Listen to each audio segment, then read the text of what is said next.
मी आज अशी वांग्याची भाजी केली आहे की ना त्याच्यात गरम मसाला नाही खडा मसाला वापरला आहे, तरी पण भाजी एकदम मसालेदार आहे। मी इथे वांगे घेतले आहेत, वांगे चिरून घेतले आहेत, त्याचे 4 काप केले आहेत आणि त्याच्यामध्ये मीठ भरून दिले आहे। मीठ भरल्यानंतर ते पाण्यात टाकले आहेत। आता कढईमध्ये तेल टाकून आपण वांगे फ्राय करून घ्यावे। त्याच्यामध्ये मीठ, नंतर हळद टाकू, अर्धा चम्मच हळद टाकावी आणि नंतर त्याला चांगलं परतून घ्यावं। परतून घेतल्यानंतर त्याच्यात थोडं पाणी टाकावं। पाणी टाकल्यानंतर थोडं हलवून झाकून द्यायचं आहे। त्याच्यानंतर मसाला तयार करून घ्यायचा आहे। आता आपल्याला एक कांदा चिरून भाजून घ्यायचा आहे। त्याच्यात थोडंसं तेल टाकायचं आहे आणि कांदा चांगला परतून घ्यायचा आहे। खरपूस होईपर्यंत, ब्राऊन होईपर्यंत त्याला भाजून घ्यायचा आहे। आता कांदा भाजून झाला आहे, त्याला एका प्लेटमध्ये काढून घ्यायचा आहे। कांदा भाजून झाल्यानंतर आपल्याला किसलेलं खोबरं घ्यायचं आहे। खोबरं चांगलं परतून घ्यायचं आहे, खरपूस भाजून घ्यायचं आहे, सोनेरी होईपर्यंत त्याला भाजायचं आहे। नंतर त्याला प्लेटमध्ये काढून घ्यायचं। नंतर थोडे धने घ्यायचे आहेत, धने पण चांगले भाजून घ्यायचे आहेत।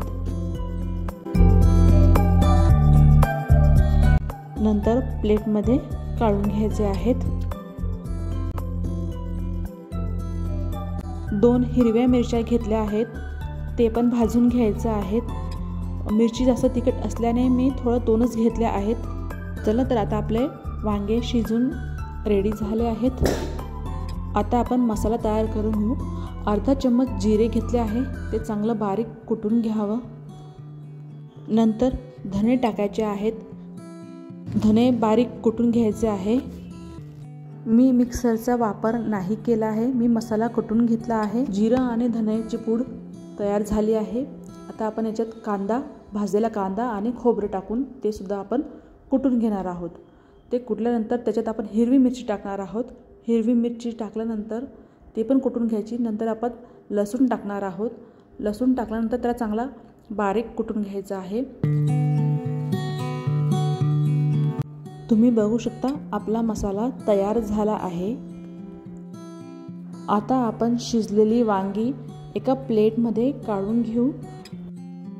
आता कढईमध्ये 2 पळी तेल टाकायचं आहे। तेलामध्ये मसाला टाकायचा आहे।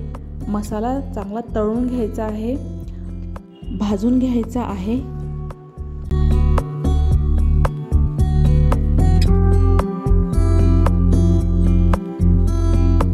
आता त्याच्यात मीठ घालायचं आहे आणि 1 चम्मच तिखट घालायचं आहे आणि चांगला परतून घ्यायचा आहे।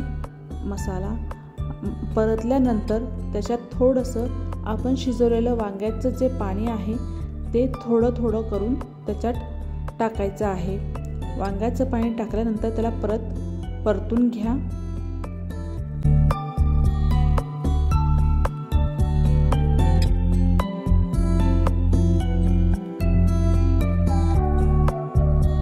परत थोडं पाणी टाकायचं आहे आणि मसाला चांगला परतून घ्यायचा आहे। मसाला चांगलं तेल सुटल्यानंतर त्याच्यात वांगी टाकायची आहेत। वांगी टाकल्यानंतर ते चांगले परतून घ्यायचं आहे।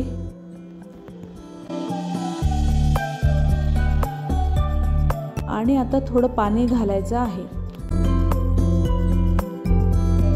2 मिनिटं भाजी थोडी उकळून घ्यायची आहे। उकळल्यानंतर आपली वांग्याची मसालेदार भाजी तयार।